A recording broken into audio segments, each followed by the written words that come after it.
उम्मीद करता हूँ आप सब बहुत अच्छे होंगे। मेरा नाम है Vijay Yadav. Civil take channel में स्वागत है आपका।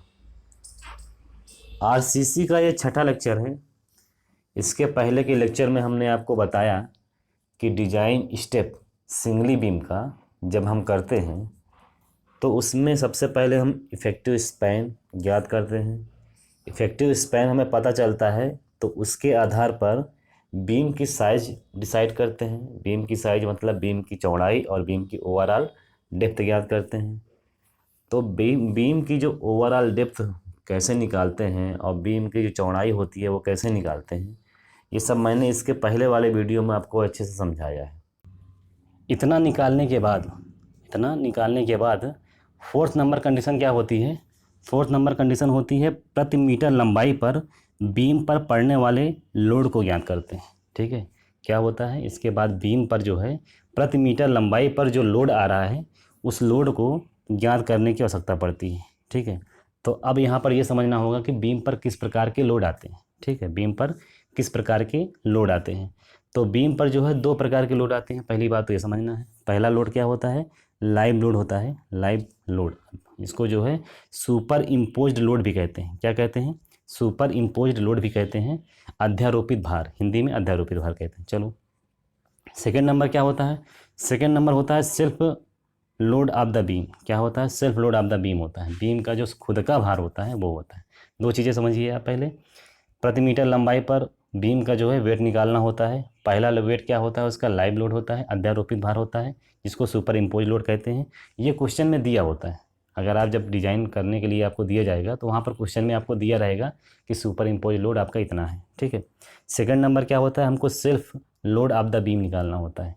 तो यहाँ पर क्वेश्चन को ध्यान से पढ़ने की जरूरत है। कभी कभी क्या होता है कि क्वेश्चन में आपको सेल्फ लोड इंक्लूड रहता है। सेल्फ लोड जो है, जो आपको ओवरऑल लोड दिया होगा उसमें इंक्लूड रहता है। कभी कभी सिर्फ आपको सुपर इम्पोज लोड दिया रहता है और सेल्फ लोड आपको अलग से निकालना होता है। तो फिलहाल यहाँ पर अलग से निकालना है, इसलिए मैं आपको बता रहा हूँ। अच्छा, इतना होने के बाद यानी आप कैसे लाइव लोड तो आपको एग्जाम में मतलब क्वेश्चन में दिया होगा तो आप वहाँ से निकाल लोगे। Self load of the beam कैसे निकालोगे इसके बारे में बात करते हैं। ठीक है, self load of the beam निकालने के लिए अभी आपने ऊपर पढ़ा है कि प्रति मीटर लंबाई पर हम बीम का लोड निकालते हैं। तो प्रति मीटर लंबाई पर निकालते हैं तो इसका मतलब क्या हुआ कि बीम की लंबाई कितनी हो गई? 1 मीटर हो गया। बीम की लंबाई 1 मीटर हो गई। ठीक है, चौड़ाई यानी उस बीम की जो है आपने अभी निकाला है, कितना निकाला था? D/2 से लेकर 2D/3 के बीच में आपने रखा है। गहराई कैपिटल D, ये भी आपने अभी अभी निकाला है। ठीक है, तो B और कैपिटल D और लंबाई 1 मीटर मानते हुए यहाँ पर हम लोड निकालते हैं। तो लोड कैसे निकालते हैं? 1 × B × कैपिटल D × 25,000। अब 25,000 क्या है? 25,000 जो होती है ये डेंसिटी होती है। किसकी डेंसिटी होती है? कंक्रीट की। ठीक है, कंक्रीट का घनत्व होता है 25,000 न्यूटन पर मीटर क्यूब में होता है ये आपका। ठीक है, तो यहाँ से इसकी डेंसिटी को हम गुणा करते हैं, हमको क्या मिल जाता है? Self load of the beam प्राप्त हो जाता है। ठीक, अगर मैं बात करूँ कि total load of the beam कितना होगा, तो total load of the beam जो होता है वो लाइव लोड जितना आपका दिया होगा वो, और प्लस में क्या हो जाएगा? Self load of the beam. ठीक है, self load of the beam. Total load बराबर क्या होता है? Live load plus self load of the beam होता है। ठीक है, यहाँ से हमको टोटल लोड पता चल जाएगा। टोटल कितना इस पर लोड आया है वो लोड हम यहाँ से पता कर लेते हैं। ठीक है, इतना होने के बाद 5 नंबर पर हम क्या करेंगे? 5 नंबर पे क्या करते हैं? इसके बाद maximum bending moment, maximum bending moment ज्ञात किया जाता है। क्या करते हैं? 5 नंबर पर इतना कुछ निकालने के बाद देखिए हमको यहाँ से W की वैल्यू पता चली है। W क्या है? W जो है टोटल लोड है। टोटल लोड जैसे ही हमको पता चलता है हम क्या करते हैं? मैक्सिमम बेंडिंग मोमेंट निकालते हैं। क्या निकालते हैं? मैक्सिमम बेंडिंग मोमेंट निकालते हैं। तो चूंकि अगर सिंपली सपोर्टेड बीम होगी तो उस कंडीशन में मैक्सिमम बेंडिंग मोमेंट का मान कितना आता है? वो होता है WL²/8। क्या होता है? WL²/8 होता है। ठीक है, ये किस कंडीशन में होता है? ये होता है आपका सिंपली सपोर्टेड बीम की कंडीशन में। अगर सिंपली सपोर्टेड बीम के बजाय कोई दूसरी बीम होती, मान लो कैंटिलीवर बीम होती, तो ऐसी कंडीशन में मैक्सिमम बेंडिंग मोमेंट कितना आता है? तो वहाँ पर WL²/2 आता है। तो जैसी बीम होती है ऐसी कंडीशन क्या बोलते हैं? उसी कंडीशन के आधार पर हम मैक्सिमम बेंडिंग मोमेंट का मान निकालते हैं। फिलहाल यहाँ पर कितना हो जाएगा? WL²/8 हो गया। ये वैल्यू जो होती है वो न्यूटन mm में निकाली जाती है। इतना याद रखिएगा कि ये वैल्यू जो होती है वो न्यूटन mm में निकालते हैं। अच्छा, इसके बाद क्या करते हैं?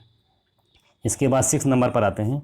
6 नंबर पे क्या करते हैं कि क्वेश्चन में दिए गए सिग्मा CBC, सिग्मा ST और M के माध्यम से कांस्टेंट वैल्यू KJQ को डिसाइड किया जाता है।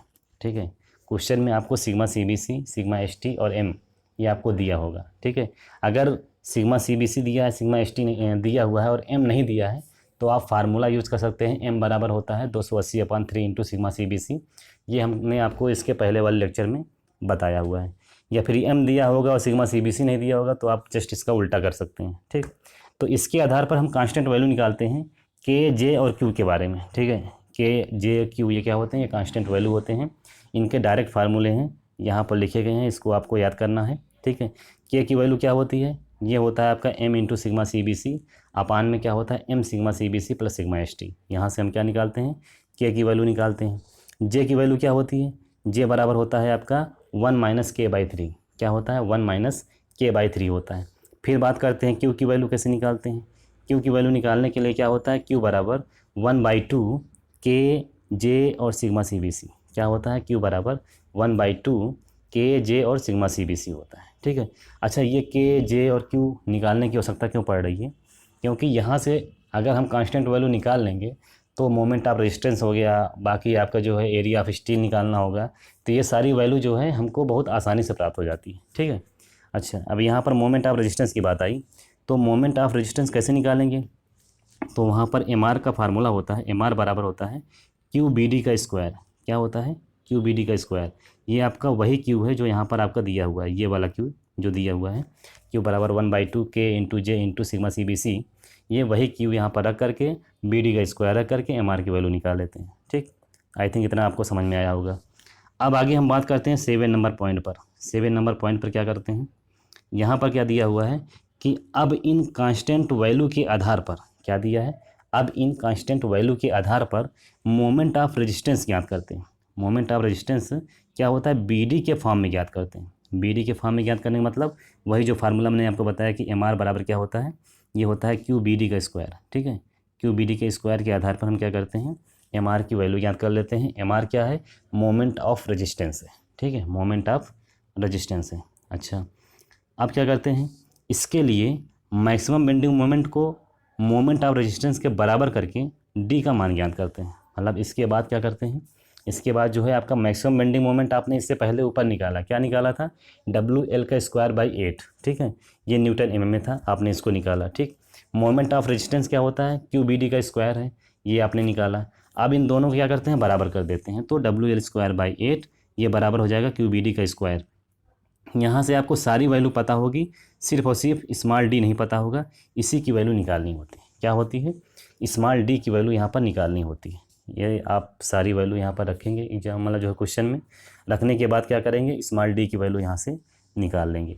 अच्छा निकालने के बाद क्या करेंगे, अगर स्मॉल d की वैल्यू आपको मिल गई, मिलने के बाद उचित इफेक्टिव कवर रखते हुए बीम की कुल लंबाई ज्ञात करते हैं। भाई आपने स्मॉल d निकाला, स्मॉल d क्या है, ये आपका इफेक्टिव डेप्थ है। ठीक है, हमें निकालना क्या है, निकालना हमको ओवरऑल डेप्थ है। ओवरऑल डेप्थ मतलब कैपिटल D की वैल्यू निकालनी है। तो कैपिटल D की वैल्यू निकालने के लिए हमें इफेक्टिव कवर रखना पड़ेगा। भाई कैपिटल D का फार्मूला क्या होता है, ओवरऑल डेप्थ बराबर होता है, ये होता है इफेक्टिव डेप्थ और प्लस जो आपका इफेक्टिव कवर दिया है, इफेक्टिव कवर, इन दोनों को जोड़ोगे तभी तो ओवरऑल डेप्थ मिलेगा। तो इसका मतलब ये हुआ कि ओवरऑल डेप्थ निकालने के लिए हमको इफेक्टिव कवर इसमें जोड़ना पड़ेगा। तो इफेक्टिव कवर क्या करते हैं, हम अपनी तरफ से मानते हैं। तो उचित इफेक्टिव कवर जो है मानते हुए बीम की ओवरऑल जो डेप्थ होती है, जो गहराई होती है, वो हम निकालते हैं। अच्छा अब आगे देखिए, यह गहराई ऊपर मानी गई गहराई के लगभग बराबर होनी चाहिए। इस लाइन को ध्यान से समझिए, जो आपने यहाँ पर वैल्यू निकाला स्मॉल d की, इस पर आपने क्या किया, इफेक्टिव कवर रखा। ठीक है, अभी मैं आपको आगे बताऊंगा कि इफेक्टिव कवर अलग अलग कंडीशन में कितना रखा जाता है। ठीक है, तो यहाँ पर क्या किया कि इफेक्टिव कवर रखा गया, रख करके हमने ओवरऑल कैपिटल डेप्थ निकाल लिया यहाँ से। और ये जो गहराई आपने निकाला है, ये गहराई क्या होना चाहिए, मानी गई, ऊपर जो हमने माना था, यहाँ पर ऊपर जो क्वेश्चन में दिया हुआ था, उस गहराई के लगभग बराबर होनी चाहिए। यदि बराबर है तो क्या होगी, बीम आपकी सेफ होगी। यदि बराबर लगभग बराबर होगी तो बीम आपकी सेफ होगी। और अगर बराबर नहीं है तो ऐसी कंडीशन में पुनः डिजाइन करना पड़ेगा। मोस्ट इंपॉर्टेंट लाइन, अगर बीम जो है आपकी उसकी डेप्थ जो है, ओवरऑल डेप्थ जो क्वेश्चन में आपने माना था, ठीक है, उसके बराबर नहीं आती है, अगर आसपास थोड़ा बहुत अंतर है तब तो चल जाएगा, ठीक है। और अगर उसके आसपास नहीं आती है तो ऐसी कंडीशन में आपको पुनः डिजाइन करने की आवश्यकता पड़ेगी, ठीक।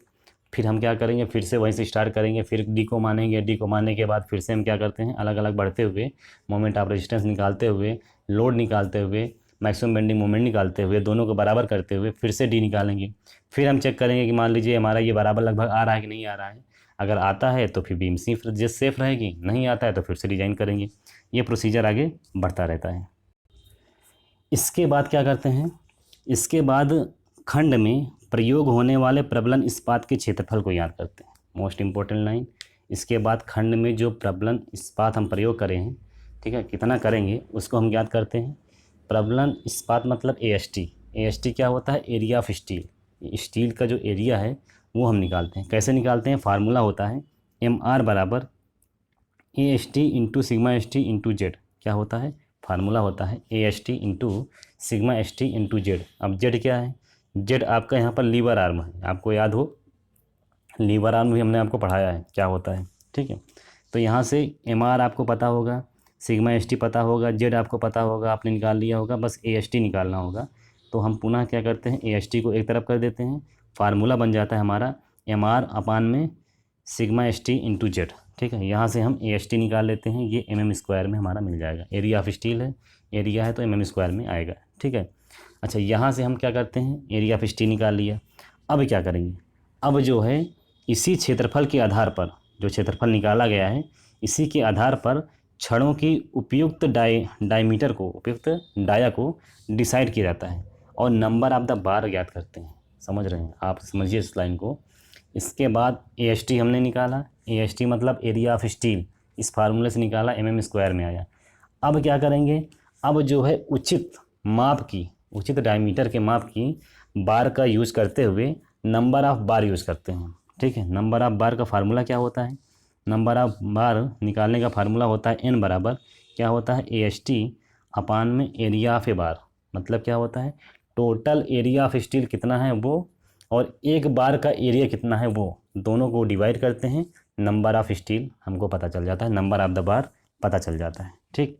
अच्छा, अब हमको नंबर ऑफ द बार पता चल गया, ठीक, हमने AST निकाली है वो पता चल गया। अब क्या करना होगा, अब नंबर ऑफ द बार को हमें बीम पर लगाना है, ठीक, number of the bar beam को लगाना है और ये चेक करना है कि number of the bar use करने के बाद और बार के बीच में डिफरेंस यानी जो डिस्टेंस है उसको छोड़ने के बाद बीम की चौड़ाई के लगभग बराबर हमारी वैल्यू आ रही है या नहीं आ रही, ठीक। अभी नहीं समझे आप, नहीं समझे होंगे, इस चीज़ को मैं फिर से समझाता हूँ, ठीक। यहाँ पर दिया है कि एक पंक्ति में डाले जाने वाले बार तथा उनके बीच व किनारों की क्षैतिज दूरी खंड की चौड़ाई से कम ही होनी चाहिए, ठीक। इस लाइन को समझिए हमको क्या होता है। कि कह रहा है कि एक ही पंक्ति में डाले जाने वाले बार तथा उनके बीच व किनारों की क्षैतिज दूरी खंड की चौड़ाई से कम ही होनी चाहिए। जैसे मान लीजिए कि आपने नंबर ऑफ द बार निकाला और बार कितनी आ गई, वो 4 बार आई, ठीक है। जैसे हमने क्या किया, एरिया ऑफ स्टील निकाला था, एरिया ऑफ स्टील को हमने क्या किया, number of the one bar के एरिया से डिवाइड कर दिया, नंबर ऑफ स्टील पता चल गया, नंबर ऑफ बार पता चल गया। अब वो नंबर ऑफ द बार मान लीजिए हमने 4 यूज़ किया, ठीक, तो हमने यहाँ पर लगा दिया हमारा 1 बार है, 2 बार है, 3 बार है और 4 बार है।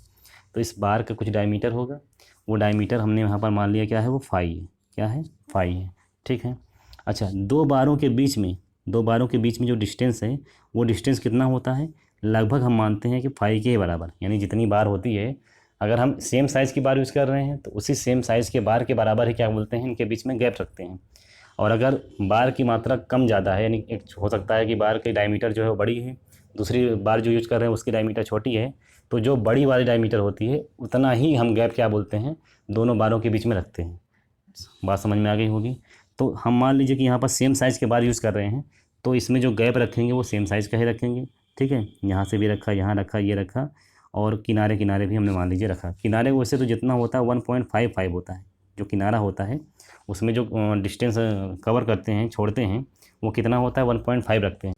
नहीं समझे आप, फिर से समझाते हैं इसको।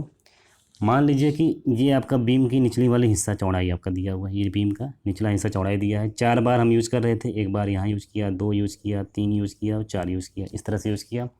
तो ये बार का जो सेंटर है, ये सेंटर और इस सेंटर, इन दोनों का एक सेंटर होगा। स्वाभाविक है, इसका डायमीटर मान लिया कितना है, ये 5, इस डायमीटर को मान लिया हमने 5 है, ठीक है।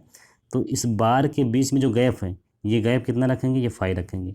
अगर इंटरनल है ये दोनों तो इनको क्या रखेंगे, 5 ही रखेंगे।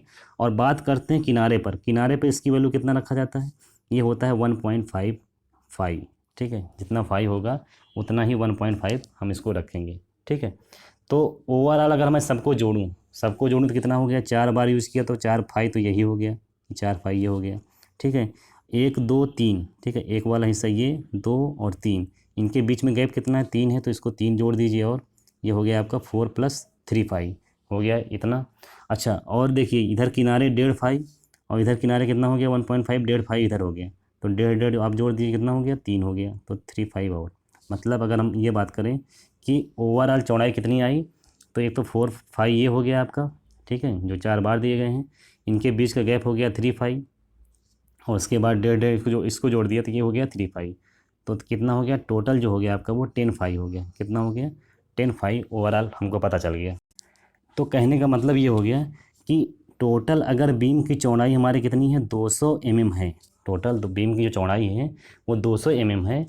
तो क्या होना चाहिए, जो 10 5 है, 10 5 जो होता है वो लेस देन होना चाहिए 200 mm, ठीक है। 200 mm के अंदर अंदर क्या होना चाहिए, 10 5 की वैल्यू आ जानी चाहिए, ठीक।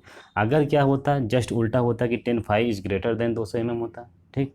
तो ऐसी कंडीशन में क्या होता, तो ये जो है हम क्या करते हैं, बार को और कम कर देते, जो बार हमने यूज़ किया है उसके डायमीटर को और कम कर देते, फिर वहाँ से हम बार को निकालते, ठीक है। तो ये कुल मिला के डिज़ाइन के स्टेप हैं, यहाँ से निकालते चले जाते हैं।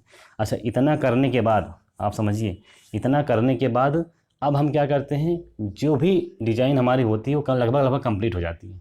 हमें इसके बाद क्या करना होता है, चेक करना होता है कि जो हमने इसमें बार यूज़ किया है वो वास्तव में ऐसा तो नहीं, मतलब बीम जो है डिज़ाइन से कम इसमें बार यूज हुई हैं या डिज़ाइन से अधिक बार यूज हुई हैं, उसको चेक किया जाता है। इसमें डेवलपमेंट लेंथ चेक की जाती है, शेयर में कोई प्रॉब्लम तो नहीं है, इसको चेक किया जाता है।